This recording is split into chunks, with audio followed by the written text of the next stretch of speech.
할렐루야. 네, 오늘은 성도의 천국 생활이라는 제목으로 하나님 말씀 전하도록 하겠습니다.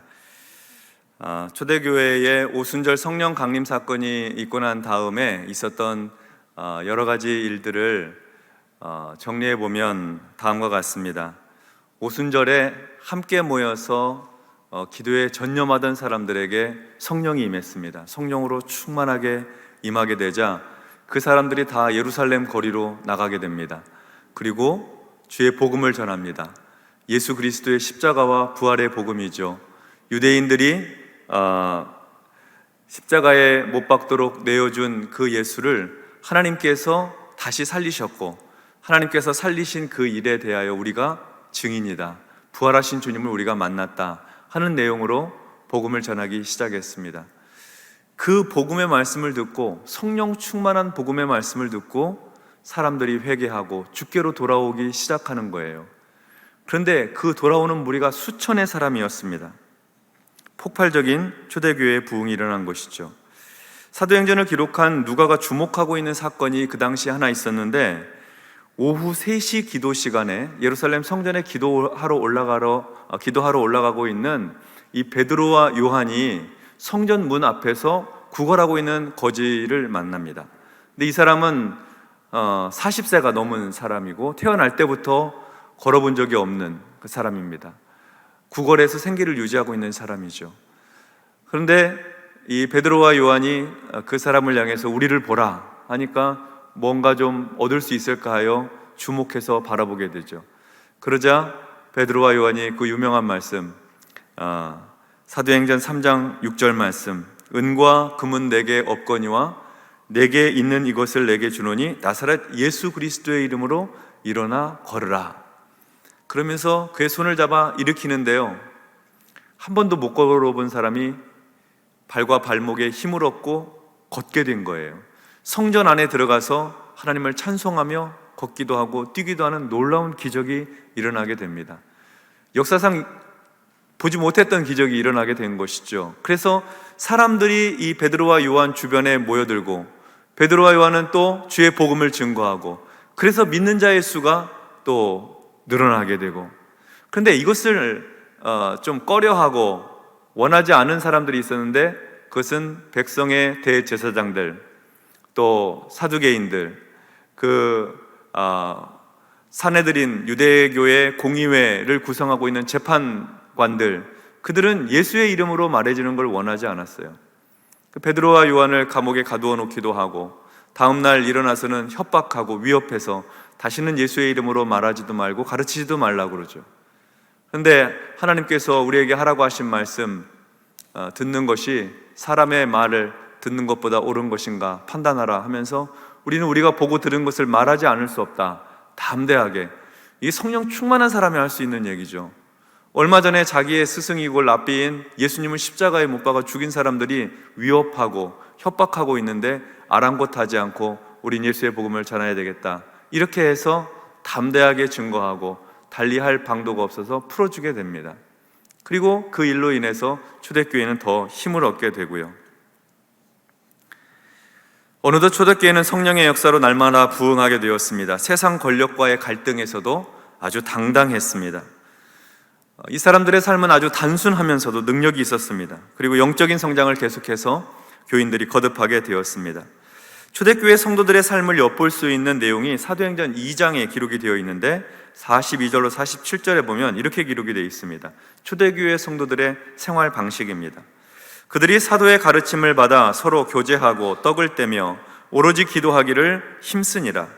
사람마다 두려워하는데 사도들로 말미암아 기사와 표적이 많이 나타나니 믿는 사람이 다 함께 있어 모든 물건을 서로 통용하고 또 재산과 소유를 팔아 각 사람의 필요를 따라 나눠주며 날마다 마음을 같이하여 성전에 모이기를 힘쓰고 집에서 떡을 떼며 기쁨과 순전한 마음으로 음식을 먹고 하나님을 찬미하며 또 온 백성에게 칭송을 받으니 주께서 구원받는 사람을 날마다 더하게 하시니라. 아멘. 초대교회는 가르침도 있고 교제도 있고 성찬도 있고 기도도 있었습니다. 오늘날 우리 교회에서 하고 있는 모든 것들이 다 있었습니다. 근데 주목할 만한 특이사항이 있는데, 그것은 믿는 사람들이 다 함께 있어 모든 물건을 서로 통용하고 또 재산과 소유를 팔아 각 사람의 필요를 따라 나누어주는 것이었습니다. 그 사람들은 공동생활을 하고 있었습니다. 다 함께 있어. 성도들이 다 함께 있어. 집이 있는 사람들이 집을 내어주고 성도들이 함께 공동생활을 한 것이죠. 같이 살면서 물건도 서로 통용하였습니다. 재산과 소유를 팔아서 각 사람의 필요를 따라 나누며 살았습니다.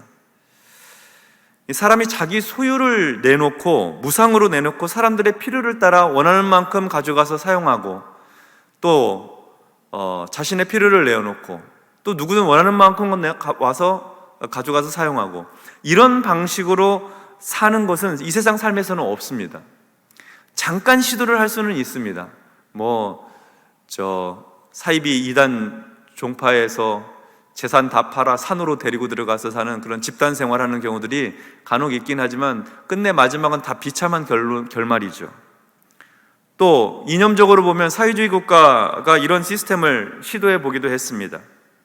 근데 시간이 지나면서 이것이 잘 이루어지지 않는다는 것을 알게 됩니다. 사회복지 시스템에서는 무상 지원이나 기본소득이나 이런 것들을 이루는 나라가 있긴 합니다. 사회복지 시스템이 잘 돼 있는 나라들, 그런 나라들은 의료나 기본적인 어떤 국민들의 삶이나 이런 것들 제공을 해주고 지탱을 해줘서 하는 경우는 있긴 합니다만 전적으로 유무상통하는 그런 사회주의 국가는 없습니다. 왜 그러냐면 그것은 인간의 마음속에 있는 탐심 때문에 그렇습니다. 욕심 때문에 그래요. 사람의 본능 속에 있는 탐욕은 사회주의의 그 좋은 이상이었거든요. 근데 그 이상을 실현하기가 불가능한 요소가 되었습니다. 인간 본성 안에 자리 잡고 있는 욕심 때문에, 욕망 때문에 그렇습니다. 그러나 성령께서 인간의 그런 본성을 지배하시게 되면 놀라운 역사가 일어나는 것입니다. 인간 세상에서는 경험할 수 없는 그런 사랑과 섬김의 역사가 일어나는 것이죠. 희생과 양보가 너무 자연스럽고 나누고 베푸는 삶이 기쁨이 됩니다. 천국을 경험하는 것입니다. 오늘 우리가 함께 읽은 본문의 32절 말씀을 한번 다시 보겠습니다. 32절입니다. 믿는 무리가 한 마음과 한 뜻이 되어 모든 물건을 서로 통용하고 자기 재물을 조금이라도 자기 것이라 하는 이가 하나도 없더라. 바로 이것입니다. 성령으로 충만한 사람들, 함께 모여 살아가는 초대교회 신앙공동체 안에서 이루어진 천국 생활의 모습입니다. 믿는 무리가 한 마음 한 뜻이 되어 있었습니다. 마음이 하나 되어 있었어요. 자기의 탐욕과 욕심과 이기적인 마음이 아니라 성령 충만한 마음이 있으니까 성령은 다 하나 되게 하시는 영이시잖아요. 그래서 그들의 마음이 하나가 되었습니다. 자기의 소유권을 주장하는 사람이 없었어요. 모든 물건을 서로 통용하게 되었습니다. 필요한 사람이 어떤 물건이 있으면은 가져다 씁니다. 잘 사용하고 깨끗하게 정리해서 원래 있던 자리에 가져다 놓습니다. 다음 사람이 또 필요하면 그 물건을 가져다 사용을 합니다. 물건만 서로 통용하고 정리하면서 그렇게 사용한 것이 아니고 재물도 그렇게 했습니다. 집이 있는 사람, 땅이 있는 사람, 밭이 있는 사람을 팔아서 그 돈을 가지고 사도들의 발 앞에 두면 사도들은 필요한 대로 사람들의 필요를 따라 나누어 주었습니다. 그런데 일용할 양식, 그 필요한 만큼의 것들을 사용을 하고 나니까 사람들 가운데 가난한 사람은 없어요. 재정도 줄어들지가 않는 거예요. 가지고 있는 사람들이 내어놓고 있는 것을 가지고 함께 나누어 사니까 부족함도 없고 모자람도 없고 가난한 사람도 없고 그렇게 된 것입니다. 서로 많이 갖겠다고 욕심 부리는 사람이 없고 저 물건 내가 먼저 사용하겠다고 싸우고 다투는 사람이 없으니 평안한 가운데에서도 사람들의 기본적인 먹고 자는 이 삶이 만족이 되고 채워지니까 그 다음부터는 더 높은 가치를 위해 살게 되는 거죠.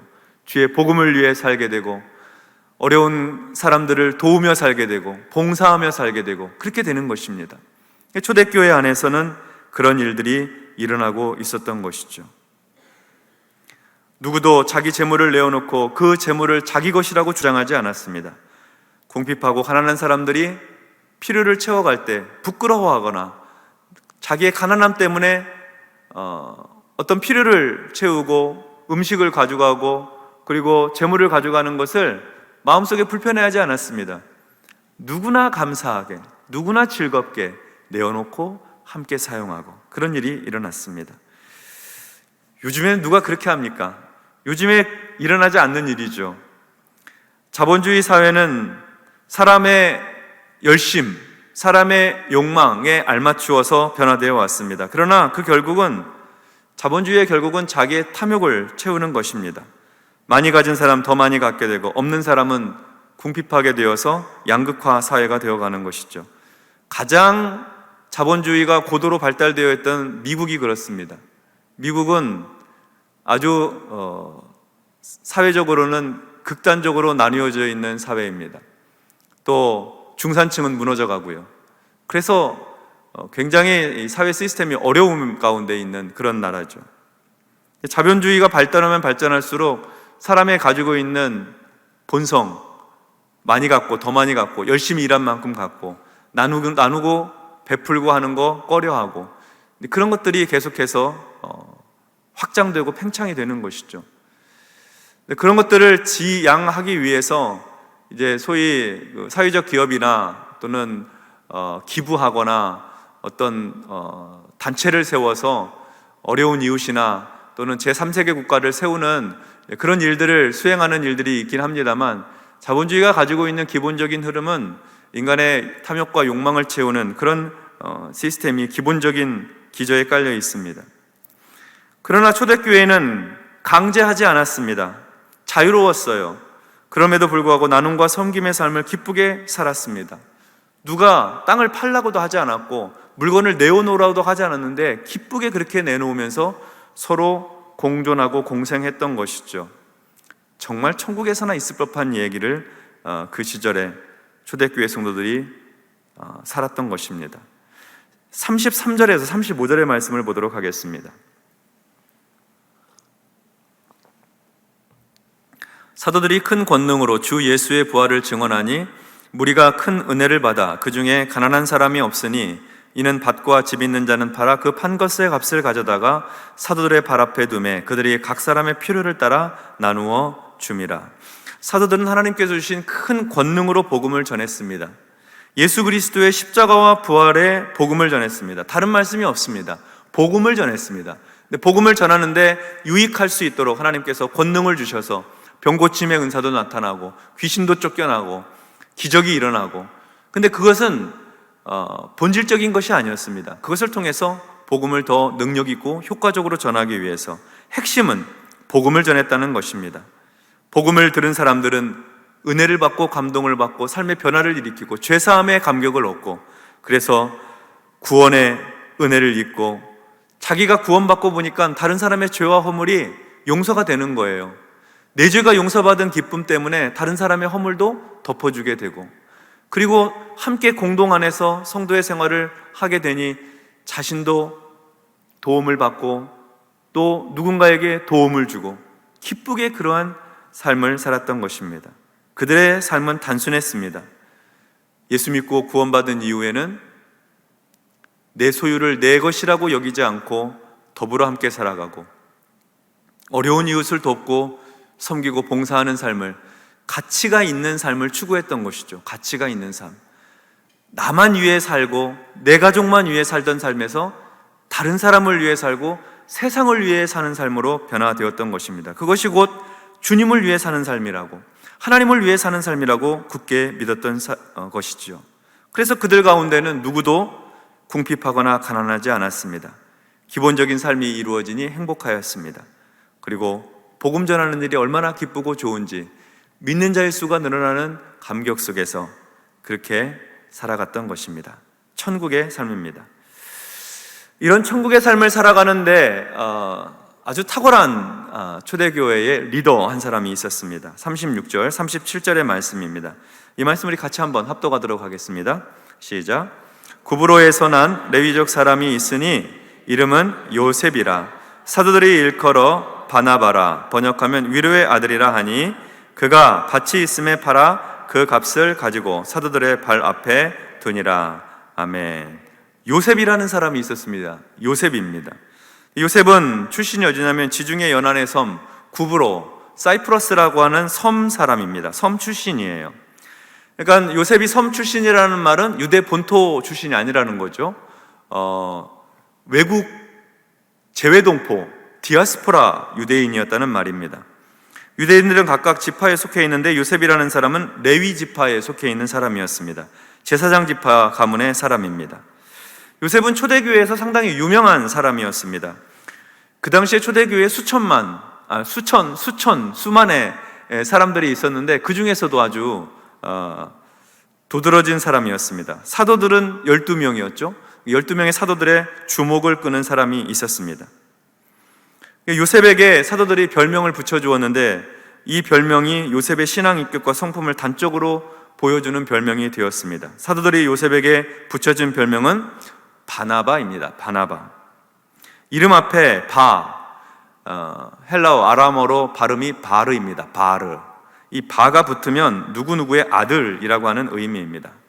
그래서 예수님께서 베드로를 향해 바요나 시모나 할 때 그 바요나는 요나의 아들 시모나 그런 뜻이었고요. 그리고 앞을 보지 못했던 그 시각장애인 거지가 있었죠. 디메오의 아들 그런 의미입니다. 바는 누구누구의 아들이라는 말이 있고 또 좀 확대해서 해석해 보면 어떤 분야의 대가 그런 의미도 있습니다. 누구누구의 아들, 어떤 분야의 대가 그런 의미입니다. 그러니까 바나바는 누구의 아들이라는 뜻일까요? 나바의 아들이라는 뜻입니다. 나바는 무슨 뜻이냐면 원래 의미는 말을 하는 사람을 말합니다. 예언하고 말하고 또 다른 사람을 리드하고 강하게 이끄는 사람을 말할 때 나바라고 합니다. 히브리어 나비라고 하는 게 예언자죠. 같은 어원, 같은 맥락을 가지고 있습니다.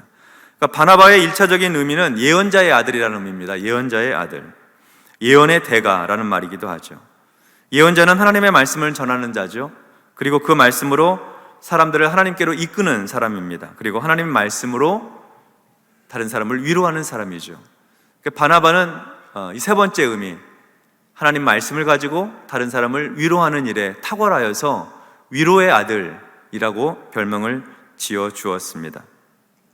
바나바가 다른 사람을 위로하고 격려하는 일에 얼마나 탁월하였는지 우리는 그의 별명을 통해서 짐작해 볼 수가 있습니다. 그래서 이 요셉은요, 자기 본명보다도 바나바로 더 유명해요. 바나바로. 우리 교회에도 바나바들이 많이 있죠. 우리 교회 바나바들의 하는 사역은 새가족들을 돌보는 사역입니다. 새가족들이 교회 안에 잘 뿌리 내리실 수 있도록 돕는 역할을 바나바가 합니다. 초대교회 안에서 바나바의 사역이 처음부터 그런 새가족들을 돕는 쪽에 초점이 맞춰져 있었던 것은 아닙니다. 위로하고 하나님 말씀으로 격려하고, 그리고 오늘 말씀을 보니까 그가 밭이 있었습니다. 밭이 있어서 그 밭을 팔아가지고 사도들의 발 앞에 두었습니다. 주목할 만큼 큰 재산이었던 셈입니다. 그래서 그것을 가지고 가난한 사람들과 함께 나누었습니다. 성령의 감동 아래서 바나바는 언제나 어려운 이웃들에 대해서 관심을 갖고 있었습니다.